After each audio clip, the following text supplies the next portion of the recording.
Selamat bertemu kembali dalam video ini. Saya Timothy. Saya akan menjawab beberapa pertanyaan dari Instagram Pendidikan Karakter. Ya, beberapa waktu yang lalu sempat dibuka tanya jawab dan memang akan dijawabnya lewat video. Oke, saya sudah memilih beberapa pertanyaan dan beberapa lagi mirip dan semoga ini bisa membantu. Pertanyaan pertama adalah bagaimana caranya mengevaluasi diri ketika berproses. Jadi mungkin pertanyaannya ini pada saat orang sedang mau berproses berubah, gimana sih ngevaluasinya? Paling gampang adalah tanyakan pada teman dekat dan tanyakan pada teman dekat atau sahabat Anda, karena biasanya teman dekat atau sahabat atau orang yang sudah bersama Anda lama itu biasanya mudah memperhatikan Anda seperti itu. Jadi tanya, menurut kamu sekarang aku sudah berubah belum? Asal Anda bercerita ya sama dia, Anda ingin dievaluasi dan proses yang sedang Anda hadapin itu apa. Terus punya tujuan yang jelas dan ukuran yang jelas. Maksudnya gini, contohnya begini. Saya ambil yang paling gampang. Misalnya Anda ingin menurunkan berat badan Anda. Tujuannya jelas, turunin berat. Saya mau menurunkan berat badan saya. Ukurannya juga jelas. Berapa kilo? Seperti itu. Mungkin 3 kilo dalam 1 bulan, atau 3 kilo dalam 2 minggu. Nah, seperti itu. Pada saat itu, Anda sudah punya tujuan dan ukuran yang jelas, gampang Anda evaluasinya. Evaluasi ini adalah hal yang dilakukan oleh manusia setiap hari. Kalau Anda pergi ke cermin, itu Anda sedang evaluasi. Saya sudah rapi nggak ya rambutnya ya, seperti itu. Saya sudah kelihatan apakah muka berminyak atau apa, seperti itu. Bagaimana dengan gigi saya habis makan, apa saya perlu sikat gigi, seperti itu. Itu salah satu proses evaluasi. Oke, gampang ya. Bagaimana cara mengevaluasi diri ketika berproses? Ini adalah jawaban singkatnya. Cara mendidik anak agar kita senang, mereka pun senang. Nah, ini dia ya. Saya akan share caranya gini. Yang pertama, harus ada aturan dan konsekuensi. Pasti ini. Harus ada aturan dan konsekuensi. Saya share pengalaman saya. Pada saat saya harus punya aturan dan konsekuensi, yang terjadi sih nggak ada yang seneng. Seperti itu. Kita pasti ribut dulu, itu sudah alami. Saya ngomong sama peserta workshop saya di Building Professional Counselor ataupun di belajarcounseling.id, saya selalu mengatakan pada saat kita bawa satu set peraturan, di mana satu set peraturan itu bukan buat anak saja, tapi buat kita orang tuanya, itu yang terjadi adalah chaos biasanya. Chaos itu terjadinya suatu keributan, nggak seneng gitu loh. Kenapa sih kok tiba-tiba begini? Kenapa tiba-tiba berubah?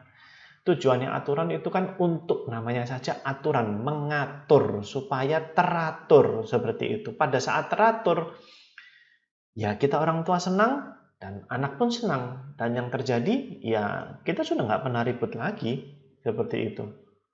Paham ya? Jadi harus ada aturan dan konsekuensi. Nah, aturannya apa? Misalnya Anda tanya.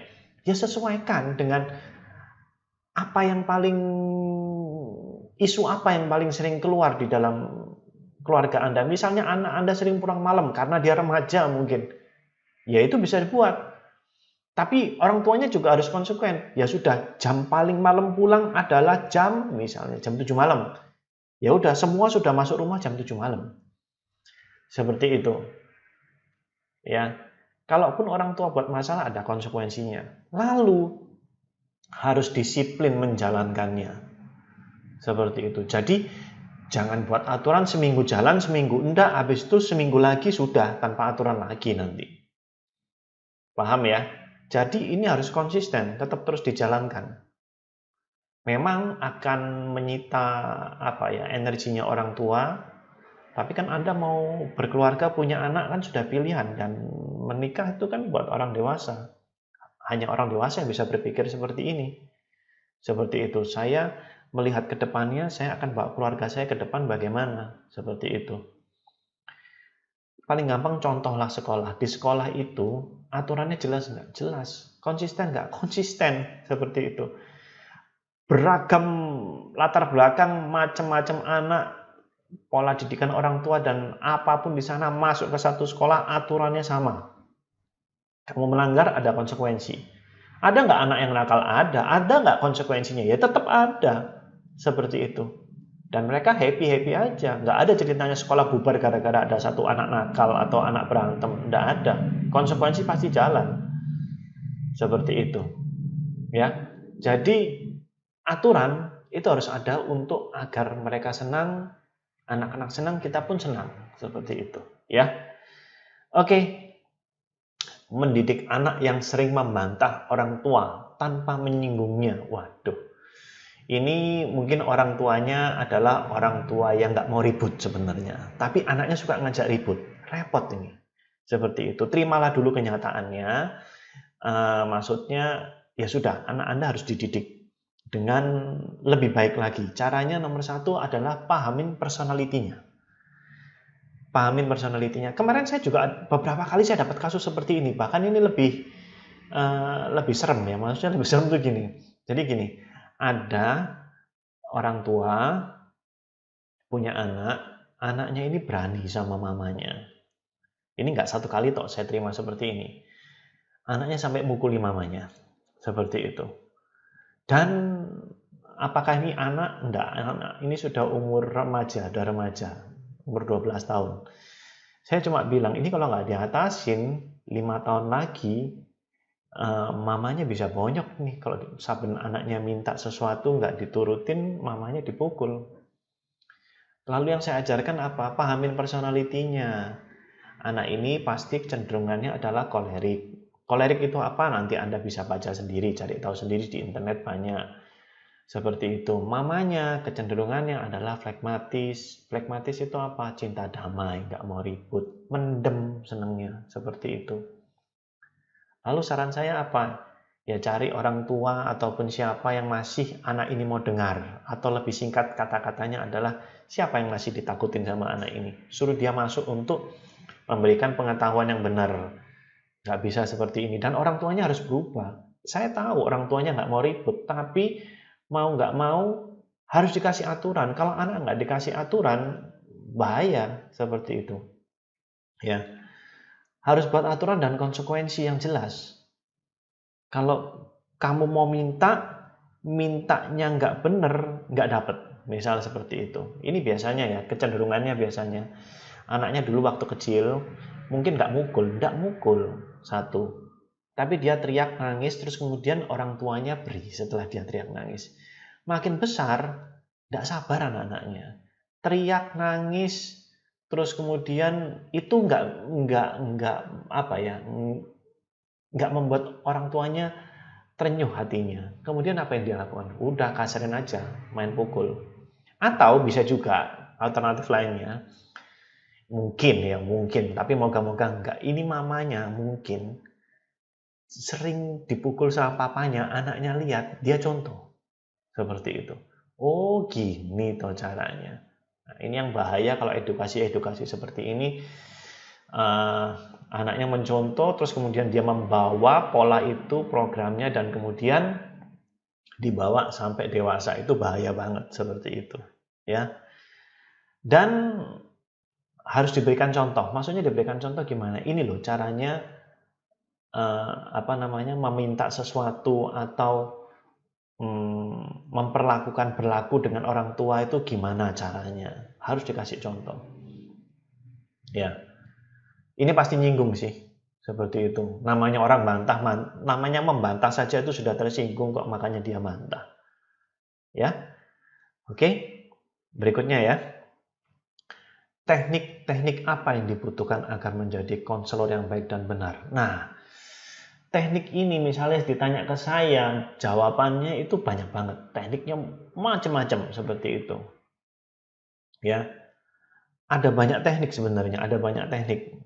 Tergantung kasusnya. Masalahnya masalah psikologi sekarang dengan yang 5 tahun yang lalu dan 10 tahun yang lalu dan 15 tahun yang lalu itu beda.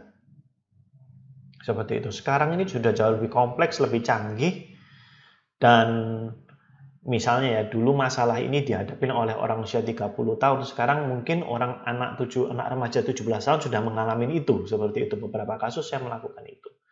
Tapi kalau misalnya ini dipertanyakan kepada saya pribadi, saya menggunakan teknik apa yang saya ajarkan untuk kelas misalnya belajar konseling atau building professional counselor, terutama building professional counselor, karena kita keep in touch ya. Itu saya selalu mencari namanya akar masalahnya. Tekniknya apa? Tekniknya dengan nama timeline. Jadi kita cari, jadi gini, orang datang ke konselor itu pasti membawa sebab. Saya ini kok luka batin ya, misalnya seperti itu. Nah, yang saya lakukan adalah, kenapa kamu luka batin? Seperti itu. Jadi dia selalu membawa akibat, tapi tidak mau tahu sebabnya. Saya selalu menggunakan teknik gimana caranya orang ini sadar kamu seperti ini karena kamu melakukan sebab-sebab seperti ini. Contoh gini, kamu kenapa 10? Karena kamu membawa penjumlahan 5 tambah 5. Supaya nggak 10 hasilnya gimana? Ya rubahlah penjumlahannya. Paham ya? Itu yang saya lakukan. Jadi supaya akibatnya berubah apa? Ya sebabnya harus dirubah. Nah, salah satu tekniknya adalah timeline. Kemudian orang yang datang ke konselor, kemudian itu tujuannya adalah apa? Berubah. Dia perlu melihat suatu gambaran yang baru tentang dirinya, bagaimana supaya dia itu berubah. Teknik itu ada namanya Date with Destiny. Gimana caranya dia menyusun ulang skenario hidupnya, menyusun ulang gambaran dirinya yang mungkin salah jadi lebih baik lagi, dan kemudian itu bisa dijalankan. Seperti itu. Ada 2 versi sih. Yang pertama lebih simple, yang kedua sedikit lebih rumit, tapi efeknya, dampaknya langsung kerasa saat itu juga. Seperti itu. Dan kemudian ada satu teknik yang satu lagi, ada satu lagi teknik namanya diet. Bagaimana caranya mengeluarkan ganjalan-ganjalan emosi, tumpukan-tumpukan emosi yang dikeluarkan. Kurang lebih sih itu. Tapi sebenarnya saya mengajarkan banyak, tapi secara garis besarnya seperti itu. Untuk anak lain lagi, untuk remaja ada lain lagi, untuk orang yang dewasa ada lain lagi. Tapi kurang lebihnya garis besarnya saya menggunakan timeline, terus kemudian Date with Destiny, terus kemudian yang terakhir adalah diet. Seperti itu, kurang lebihnya itu. Oke? Kira-kira konseling secara online caranya gimana ketika siswa ada di rumah? Mungkin ini pertanyaannya kemarin, dan ini adalah satu kondisi di mana kita dirumahkan, bekerja dari rumah. Caranya gampang. Anda tinggal buka WA Center aja, di mana masalah siswa dituliskan melalui WA. WA Center itu seperti SMS Center ya, misalnya ada apa gitu ya, orang mau menyampaikan keluhan ataupun apa, Anda bisa buka itu, terus kemudian konselor di sekolahnya menyaringnya, dikategorikan, oh ini masalahnya seperti ini, masalah belajar mungkin, oh ini masalah pertemanan, oh ini masalah dengan misalnya orang tua, oh ini mungkin masalah pacaran mungkin. Lalu Anda buat materinya seperti saya. Orang tanya, jawab. Kalau ada yang butuh ya mungkin bisa pakai online. Dikasih jadwalnya jam sekian ya. Tapi masalahnya sudah jelas. Maksudnya, oke, misalnya si A, kamu punya jadwal kita WA video call atau WA call jam 10 sampai jam 10.20 ya, seperti itu. Masalahmu ini kan? Ya, yuk kita bahas. Seperti itu. Atau Anda buat materinya seperti ini, terus kemudian disebarkan sehingga orang yang mengalami kasus serupa bisa terbantu. Dibuatkan kurang lebih seperti kayak gini. Bisa. Ya. Nah, berikutnya yang terakhir ini. Apakah seorang anak yang sukses bisa mengembalikan keutuhan keluarganya? Ini saya nggak jelas, tapi mungkin ya, mungkin orang tuanya bercerai mungkin, atau orang tuanya pisah tapi nggak cerai, atau iya seputar itulah. Jawabannya bisa iya dan bisa tidak, seperti itu. Ya, anak itu misalnya jika dia punya niat dan pengetahuan yang baik itu bisa. Kalau orang punya niat baik tapi nggak punya pengetahuan ya kadang susah, seperti itu. Ya, misalnya dalam kasus seperti ini, saya nggak punya pengetahuan medis yang baik, tapi saya punya niat baik dan saya mau datang misalnya ya ke rumah sakit untuk membantu orang yang sakit, tapi saya nggak punya pengetahuan ya, saya cuma punya niat, bisa bantu nggak? Ngerecokin saya, bukan bantu namanya. Paham ya? Kalau punya niat yang baik dan pengetahuan yang baik itu bisa. Pengetahuan yang baik itu pengetahuan apa? Ya pengetahuan tentang keluarga. Keluarga itu nggak ada sekolahnya. Mungkin dia akan belajar tentang bagaimana memahami ayahnya atau ibunya, bagaimana menjadi jembatan. Jembatan itu jembatan komunikasi antara ayah dan ibunya yang baik, seperti itu. Lalu yang harus dipahami itu seperti ini, merubah orang itu sulit.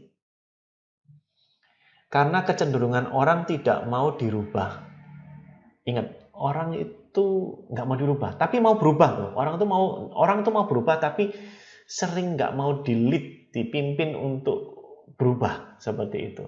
Apalagi kalau kasusnya personal. Dia bisa diberi contoh untuk berubah, keteladanan. Seperti itu. Ya, keteladanan, contoh dan konsisten, seperti itu. Ya, saya ngajarin anak saya habis makan, taruh piringnya di tempat cuci piring, itu saya harus kasih contoh. Ini loh, nih ya, habis makan saya bawa belok belakang sana. Kamu kalau habis ketemu sama orang dibantu ataupun habis naik taksi online ngomong terima kasih, itu pun saya beri contoh juga dan konsisten. Paham ya? Jadi jawabannya adalah bisa iya dan tidak. Jadi gini, beberapa waktu dulu yang lalu saya sempat membaca bahwa fungsi anak lahir di dunia itu ada 3. Yang pertama, dia itu perlu dibantu oleh orang tuanya, ya, supaya dia berhasil. Atau yang kedua, dia akan membantu kedua orang tuanya. Atau yang ketiga, dia bersama orang tuanya akan membantu banyak orang. Seperti itu. Ya, jadi jawabannya ya bisa iya dan bisa tidak. Apalagi kalau anak yang sukses, biasanya orang yang sukses lebih mau didengar omongannya daripada orang yang nggak sukses. Itu ya. Ini masih ada satu pertanyaan lagi. Terakhir, sering habis kesabaran dalam menghadapi kenakalan anak. Ini bagaimana? Habis kesabarannya. Berarti Anda harus belajar sabar. Jadi gini, yang harus diperhatikan ini adalah apakah benar anak itu nakal? Apakah anak itu nakal sepanjang 24 jam? Atau dia cuma nakalnya 2 jam saja atau 1 jam aja? Tapi Anda menganggap itu nakalnya tuh 1 hari full. Nakal banget. Seperti itu. Anda harus lihat. Nomor 1 itu. Nomor 2 adalah apakah dia ini sebenarnya sedang cari perhatian? Karena dengan nakal mungkin tiba-tiba dia mendapatkan perhatian. Seperti itu. Ya, kalau dia mencari perhatian, ya udah berikan perhatian, duduk sama dia, mungkin temenin makan atau dipeluk kalau misalnya masih anak-anak, nonton TV bersama atau nonton YouTube acaranya yang bisa Anda pilih yang sesuai buat anak-anak. Duduk aja, dipeluk, disayang setengah jam aja. Setelah itu dia tenang, udah Anda bisa melakukan aktivitas lagi. Dan yang paling penting jadi orang tua tuh kalau bisa punya me time ya. Me time itu apa? Untuk Anda bisa recharge diri Anda sendiri. Me time itu macam-macam. Bisa pergi ke salon mungkin, atau nonton bioskop sendiri, atau makan, atau ngopi, atau apapun. Pokoknya me time Anda nggak diganggu, mungkin sekedar 30 menit, 1 hari, atau Anda mau ambil waktu khusus dalam 1 minggu, saya mau ambil hari misalnya hari Kamis, saya nggak mau diganggu, saya ingin pergi ke mall misalnya, seperti itu. It's okay, nggak apa-apa. Itu tujuannya adalah untuk memperhatikan diri Anda sendiri. Saya sadar, jadi orang tua kadang-kadang kita lebih banyak memberikan perhatian di luar diri kita daripada ke diri kita. Dan kita sering lupa itu. Oleh karena itu, saya sarankan Anda untuk yuk lihat ke dalam diri kita sendiri, dan itu akan sangat membantu. Oke, Sementara ini dulu videonya, nanti kalau ada kesempatan kita tanya jawab lagi, mungkin kita bisa lanjutkan bagaimana menghadapi masalah-masalah psikologi dan masalah konseling. Terima kasih, sampai berjumpa kembali.